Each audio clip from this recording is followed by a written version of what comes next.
Okay, Kurt, so one of the main search terms that I've seen pop up recently is talking about a certain player's elbow, right? Okay. Yeah. One guess of whose that is, but it really pertains to this downswing move getting into this position, right? Yeah. Who are we talking about? Are you talking about Ben Hogan by any chance? Guys, just before I head to the golf course, check out Golf Gear Giveaways. Their link is in the description below, and it's just come up on screen there as well. They give the average golfer the opportunity to win the best premium brands for literally nothing. All draws are done live on Facebook and Instagram, and they've had over 1,000 winners, equaling over £1 million worth of prizes. The 2024 mega competition has just gone live, so make sure you go and check it out. 500 prizes with a value of over £100,000.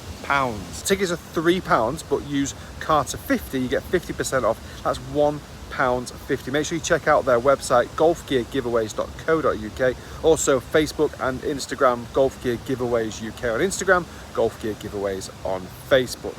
Get involved. Prizes to be won for next to nothing, and you can get multiple tickets to increase your chances. Good luck, everyone. Who are we talking about? Are you talking about Ben Hogan by any chance?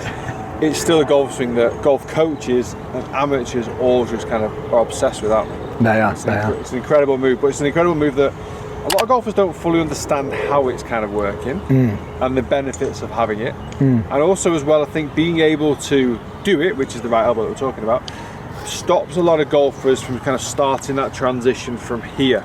Yeah, which is what a lot of golfers do. They're effective. Most amateur golfers are a right shoulder. Yeah. We're going to be talking a little bit more about right elbow in that first transitional move. So in the golf swing, what we're trying to do here is we're trying to get the arms, which is what I call a spin. We're trying to get the arms matching the bodies, matching the bodies. So the shoulder movement, trying to match the arms down as you turn, and then the holder of the right side can apply shaft pressure and face pressure to it. But if you get your arms back here, you can't apply that shaft pressure and face pressure to it, can you? That's the majority of it. You still don't track behind it. What you will do, if you haven't got the connection of the right arm, and that's why I said Hogan says that the right arm should be able to exit with two right arms. But he says three in the book, but in actual fact we know that was Herbert Warren Wynn's idea to actually embellish it and put three with two right arms, he said. So the left arm is just passing stuff. So if we can get, that's why we're talking about loading this, which is the cack-handed here, and then from here, the right shoulder is in position. So now we're lowering the club into plane as we are turned. Yeah. Absolutely. And for the guys at home, let's show them what we see all day, every day with the recreational golfer who's struggling with their ball striking. Point some observations out for us here, mate. So it's a real beauty you've got there. I'm fishing. Okay, so elbow position for a start. The obvious one is the elbow is pointing straight back behind you. We've got loads of space here between elbow and the rib cage. Park a car in there. Okay, and as a result of that, we generally tend to lose this angle a little bit more as well. Yeah. Okay, even from here, you tend to then get right shouldered, kind of all sorts of either over the top or leaning back. And at the moment of impact, we do see a commonality between that position and at the time we strike the ball where the lead shoulder would be quite high, and this front arm would be across the body as well. Yeah. Now, the old back arm, certainly nowhere near Hogan's. That's just a passenger holding on for dear life, isn't it? He is holding on for dear life. That is absolutely, you couldn't be more accurate. So this player might be the scooper, right? Yes. Yep. They're not hitting the ball very far, lots of loft, lots of spin. It's really not coming out with that fizz that they're looking for. No compression, high ball flight, fat shots. I suppose thin shots as well, if we really got those hands going. Everything under the sun. A bit of everything. So what's the drill? What's the exercise? How can players at home work on this? Right, okay, so if you take your backswing for me, go to the top of the backswing. We know that Kerrod's got a faultless backswing, so we'll go straight up there. Keep those compliments going. So he's got a full turn, full rotation.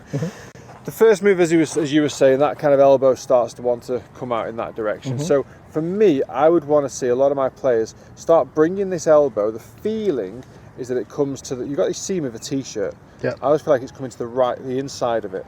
So as you're coming down there, that would effectively work inwards as the club starts to come back down. Yeah. Now what we're doing here is we're maintaining this angle, because I see a lot of golfers get a little bit overly obsessed with lag. Oh yeah. Yeah, and when we get lag, exactly what you just did then, we get cupped. Okay, so I think when we're talking about this, we are going to digress a lot into other areas that kind of happen because of it. But as that elbow starts to kind of move in towards what I kind of say, get it to the right of your belly button, is a bit of an extreme feeling. Yeah. The club just then tends to sit down a bit better. Does.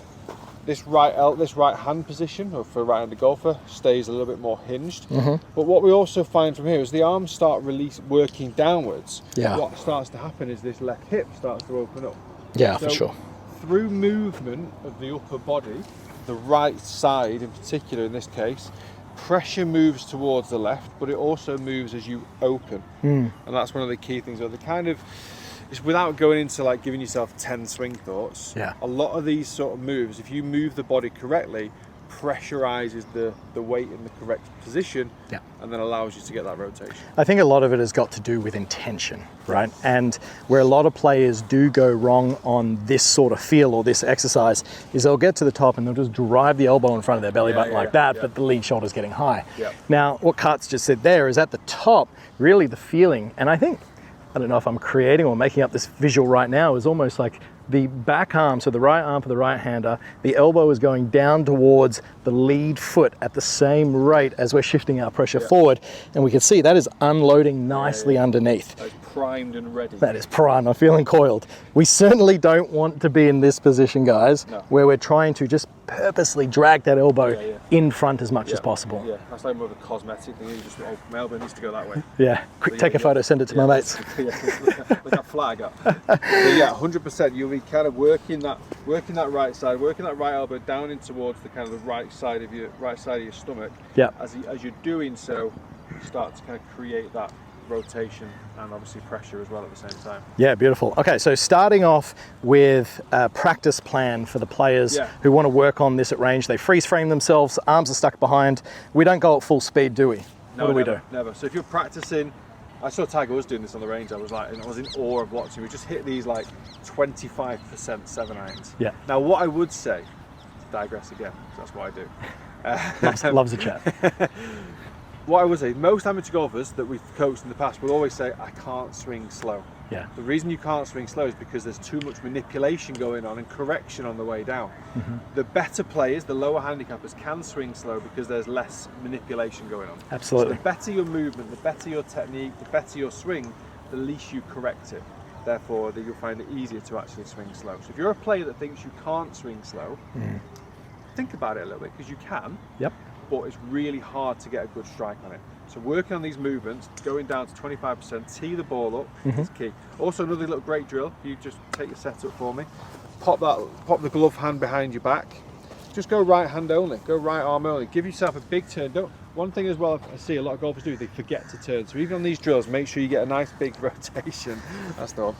Nice big rotation, there it is. But what you can feel now, you can start to narrow this gap between elbow and rib cage as you pressure into your left side.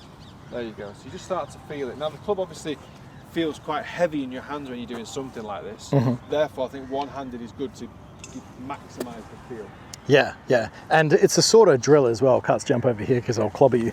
Even just starting off with, and you don't have to hit balls here, guys, but just very small one-handed swings, because the weight of the golf club head is significantly more than the handle.